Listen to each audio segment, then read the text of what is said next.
I don't understand. You look like a woman.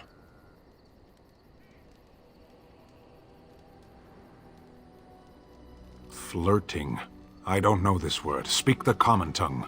You are a Grey Warden, so it follows that you can't be a woman.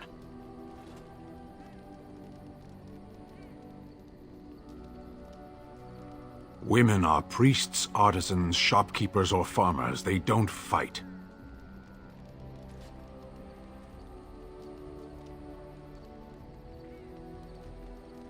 Why would women ever wish to be men? That makes no sense.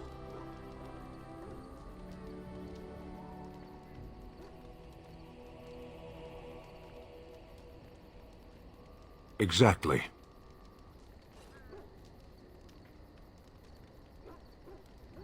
One of those things can't be true. A person is born, Gunari or human or elven or dwarf. He doesn't choose that.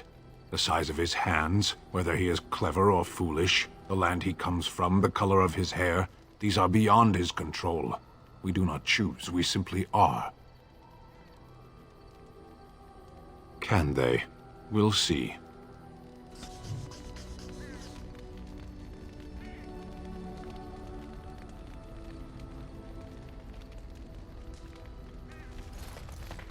What do you need? Ask away. Essentially, they're trained to fight. The Chantry would tell you that the Templars exist simply to defend. But don't let them fool you. They're an army. The other main purpose for a Templar is, of course, to hunt mages. To that end, we train in talents that drain mana and disrupt spells.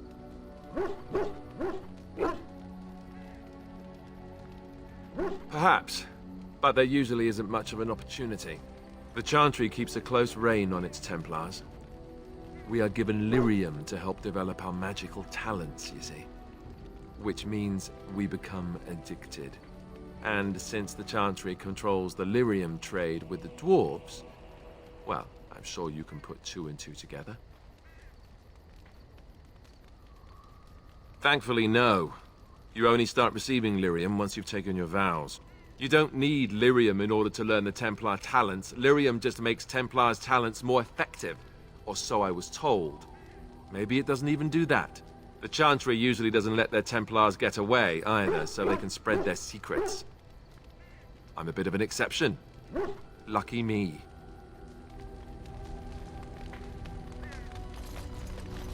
Yes? Well, here I am. Quiet. It was a life suited for contemplation. In the cloister, away from the fuss and the flurry of the cities, I found peace. And in that stillness, I could hear the Maker. But it was not perfect. Some of my Chantry fellows were condescending. That is the nature of religious folk, I suppose.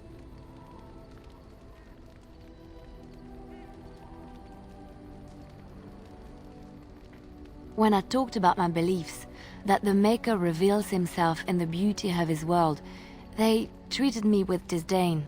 They want to believe that he's gone, so that when he turns his gaze on them, it means they are special, chosen. He cannot possibly have love for all, the sick and the weary, the beggars and the fools.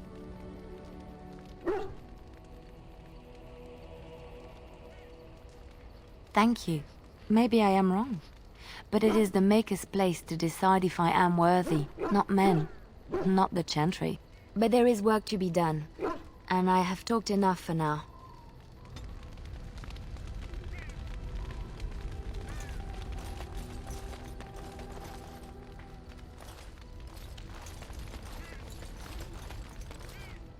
I once heard a really old legend about how the Hound Warriors in the days of the old tribes would feed their Mabari the flesh of the vanquished. Well, that's what I heard anyway. It would sometimes be human flesh. Oh, like you can tell the difference. For all you know, maybe you've already been fed something. Someone.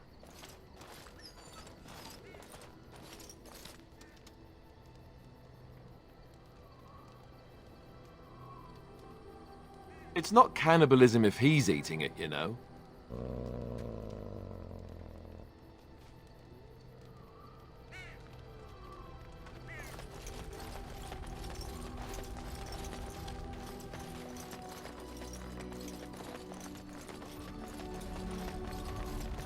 What do you wish of me? If you must. I cannot teach you, no, but any other mages that cared to learn, yes, I could do that. Send whoever you wish my way, and I shall teach them what I can in the camp, provided they possess the will to even make the attempt.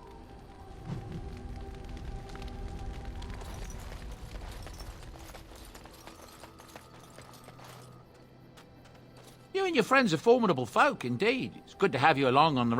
Well, if you're really interested, I suppose it wouldn't hurt to tell you. I am originally from Orzammar, the famed dwarven city that lies beneath the stately Frostback Mountains. I was a merchant there, too. Merchant caste. These things are in the blood, you know. You can't just leave them behind. I ran a fairly successful business.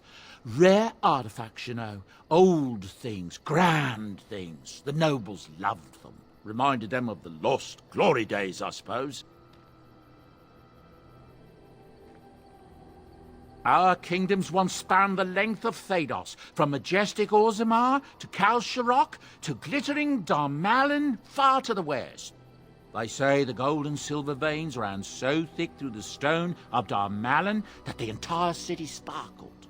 The Darkspawn took it all, of course. One by one, the old Tigers fell, and then all that was left was Orzammar.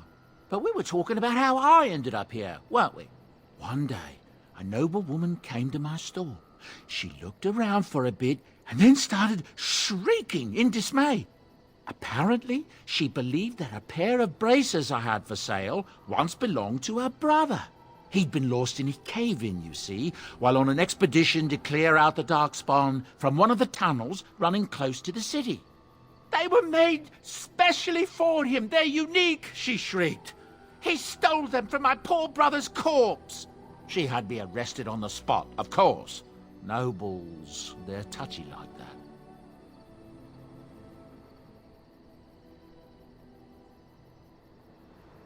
Well, I didn't steal them. You see, I'd been paying these castless thugs to venture out into the deep roads for me. The lost tigers, they're full of things that people left behind. Sometimes you can find a treasure, something worth a little gold.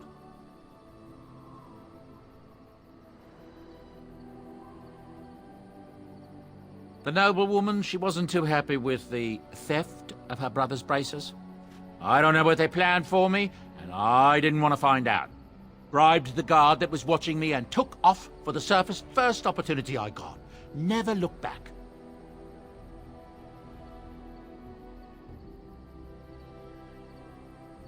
You're quite welcome. Now, is there anything the boy or I can get you?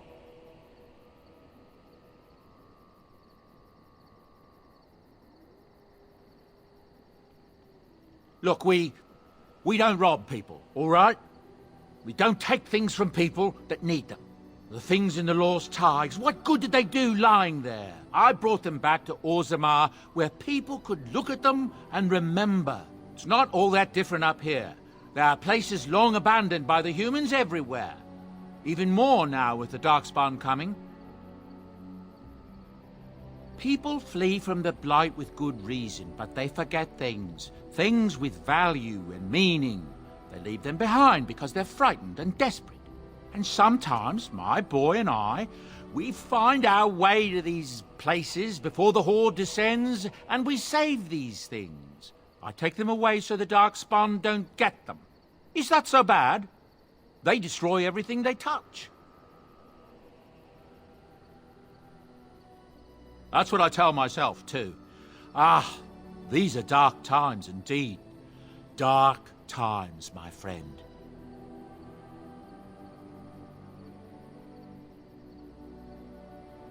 Ah, yes. I'm married to a fine woman back in Denerim, it's true. She'd give me a son if she could, but that's not likely to ever be. Sandal here. I found him in the deep roads years ago. Abandoned, I think, and he was never quite right in the head. I took him in, and I brought him with me when I came here to the surface. He may not be my blood, true, but I think of him as one. We left Orzammar. That's right, boy. Maybe one day we'll see it again.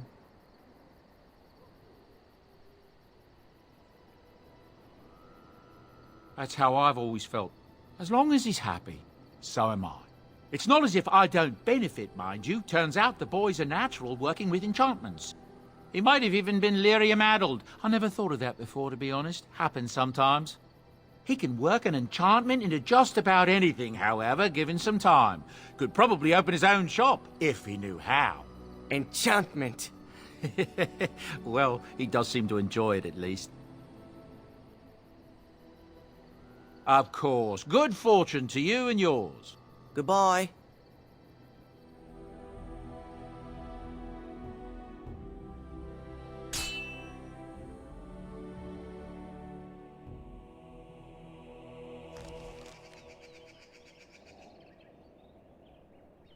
How did a child survive that? The crater is still smoking. It's a boy. 5 fingers, 5 toes. That's all that matters to me. The Maker has answered our prayers.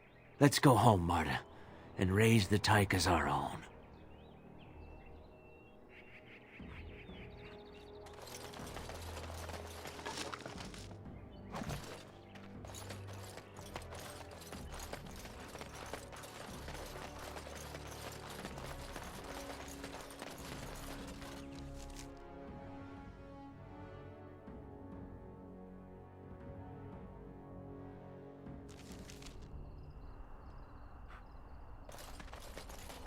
We're coming here to see the mages, right?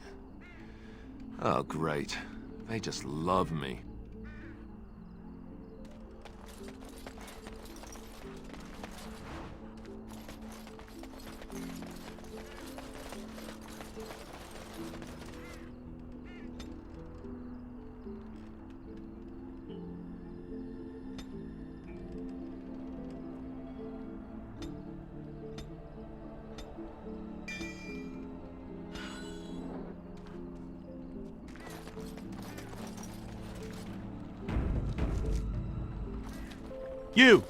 You're not looking to get across to the tower, are you? Because I have strict orders not to let anyone pass. Oh, you're a Grey Warden, are you? Prove it.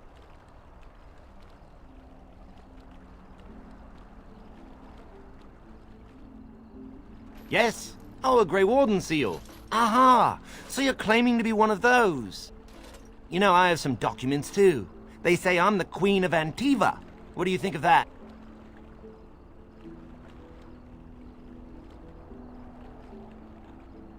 Don't question royalty.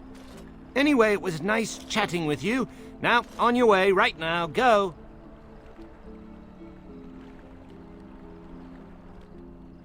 I don't know.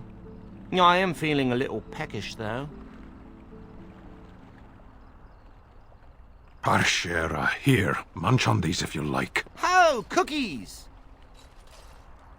I am content to part with them if it saves us from this fool.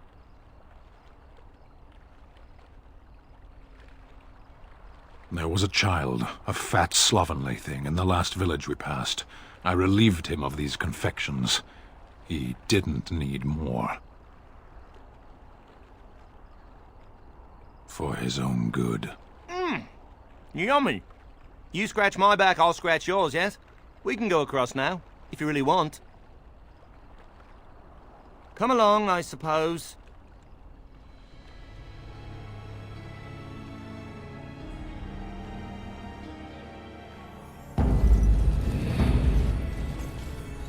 And I want 2 men stationed within sight of the doors at all times. Do not open the doors without my express consent. Is that clear? Yes, sir.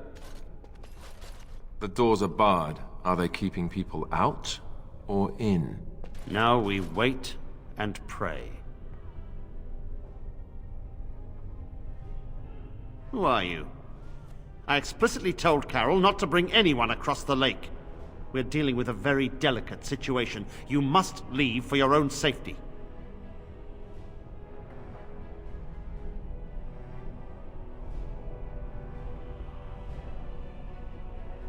I am weary of the Grey Warden's ceaseless need for men to fight the Darkspawn, but it is their right. You'll find no allies here. The Templars can spare no men, and the mages are indisposed. I shall speak plainly. The tower is no longer under our control. Abominations and demons stalk the tower's halls. This is why we cut the tongues from mages in Parvolan. I will admit to agreeing with your companion. Maker knows the Qunari would not have gotten themselves into this position.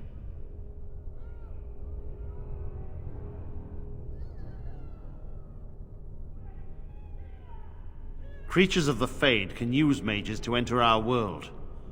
A mage in such a spirit's clutches is changed, his flesh twisted, his mind shattered.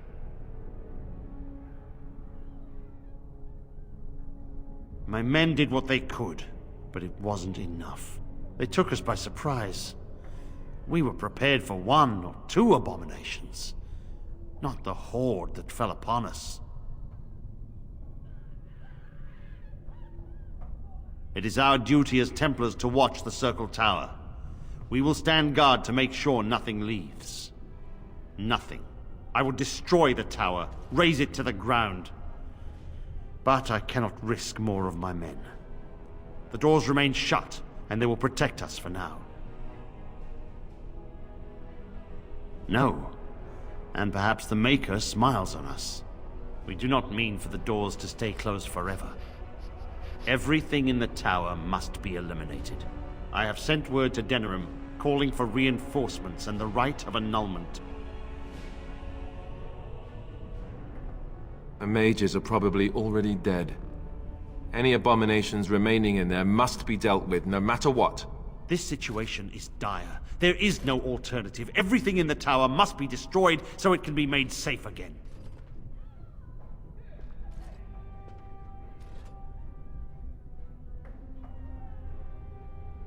If any are still alive, the Maker himself has shielded them. No one could have survived those monstrous creatures. It is too painful to hope for survivors and find nothing.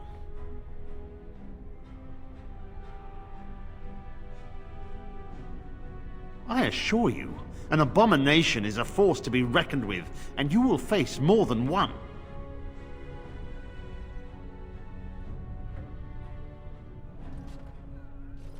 A word of caution. Once you cross that threshold, there is no turning back. The great doors must remain barred. I will open them for no one until I have proof that it is safe. I will only believe it is over if the First Enchanter stands before me and tells me it is so. If Irving has fallen, then the circle is lost and must be destroyed. May Andraste lend you her courage, whatever you decide.